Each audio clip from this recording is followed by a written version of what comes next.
want to give you some history on what I'm talking about. I referenced Hippocrates earlier. Do you remember? So I wanted to give you just a little bit of context on what I'm talking about here. Now, the reason I am doing this, because I am aware that there is a personality type that cannot receive anything that I say unless it is filtered through their logic. That's why I went into all the detail about what my college background was, what my work experience was. I wanted to let you know I didn't make this up in my basement last night. All right. And because of that, I want to tell you a little bit about the modules that I have been certified in and trained in and educated in, and how it all kind of comes into play. All right. Hippocrates. He is the first dude you see in the picture there. And Hippocrates, as you know, was the father of medicine, really. And he recognized that individuals there were implications between biological responses and how people felt physically. Now, that's kind of the basic version of what Hippocrates did, but he understood that human behavior, it was complex, all right?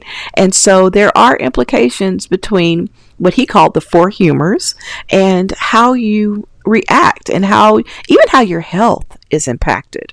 So that's important for you to understand that Hippocrates was the beginning of all of this. His work came up in the mid 400s. And so he was kind of the father of everything that is temperament research.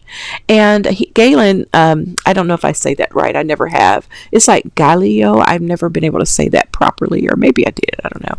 Maybe today was a good day. But then there was Carl Jung, who also played a role in your temperament expansion. He expanded on Hippocrates' model, and he actually introduced psychological types. While Hippocrates had four humors or four types, which I really love and I find very useful, Jung suggested that the biological factors influenced personality, right? I'm sorry, Hippocrates did that. Now, Jung, he moved beyond that.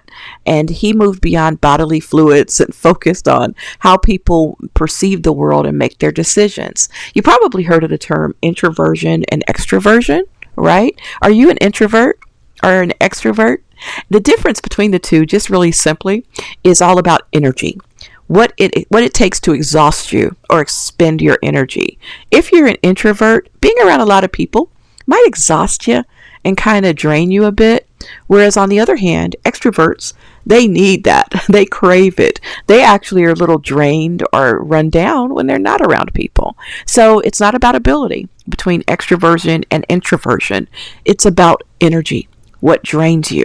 Okay? So Jung, he basically focused on thinking, feeling, sensing, and intuition. And that laid the groundwork for what is next. And that is Myers-Briggs. And Myers-Briggs, first of all, did you know that they are a mother-daughter team?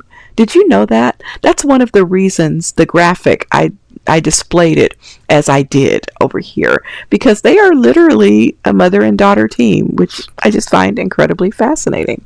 And so, long story short, it's Isabel Briggs Myers and Catherine Cook Briggs.